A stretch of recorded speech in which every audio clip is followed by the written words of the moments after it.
Hey guys, it's Sulphur's Lexi, and I'm with Skylar again. Hey. Only this time, Skylar's not going to help me with anything. Nope, I'm going to sit here eating chips. Yeah, sorry for background noise because she has to eat loudly. Okay, so I am back with another history of Zericon. And this time, I'm not going to do another section. It's just another fable, or how, like, if you haven't seen the last episode, then you won't know where this one's from. Or the first episode, or the second.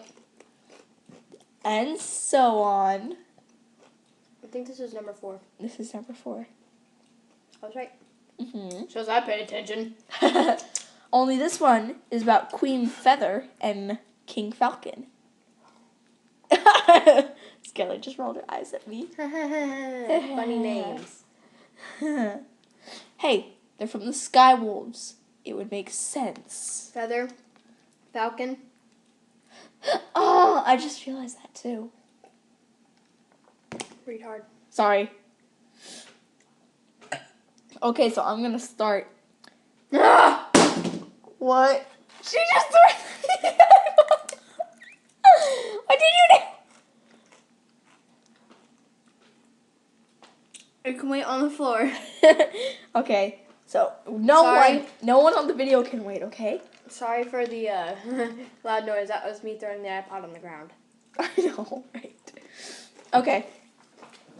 I'm gonna kind of read this to Skylar too. Wait a minute.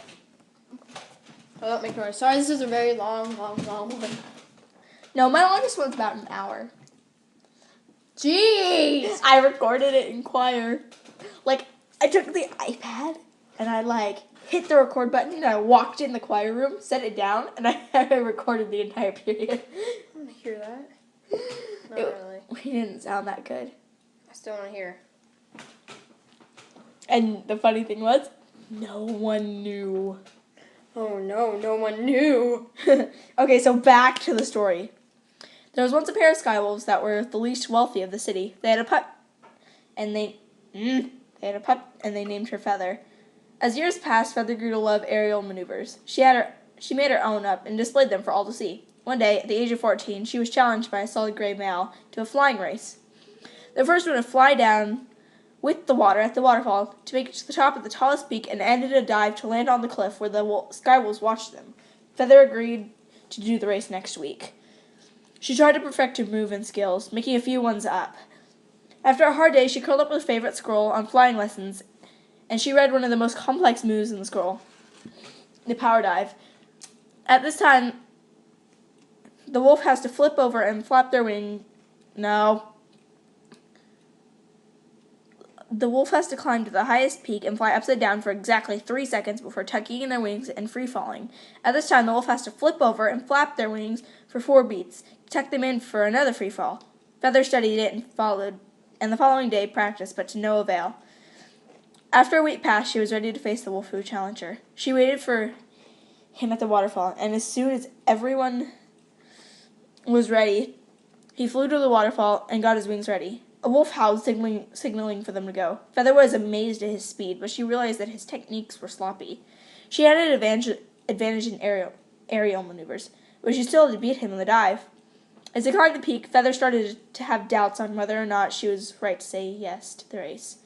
They reached the peak and dove down. Feather could not beat him unless she could pull off the power dive. Recalling the move, she closed her eyes, and like she had done it 1,000 times, flipped upside down. She counted to 3 and tucked in her wings as she started to fall down the cliff side like she was supposed to. She opened her eyes and flipped over and beat her wings 4 times only to tuck them in and fall at the speed she thought was not possible for her to do. She landed, but realized the male was not on the platform, and when she looked back, he was hovering halfway up the mountain, staring at her in astonishment. He flew down at her, and he declared her the winner. She was made Queen Feather, and her competitor is now known as King Falcon. I just wrote that too. While I was in the bathroom? Yeah. She just took the weirdest selfie ever. Oh my God. But first, let me take a selfie. No, I'm gonna stop.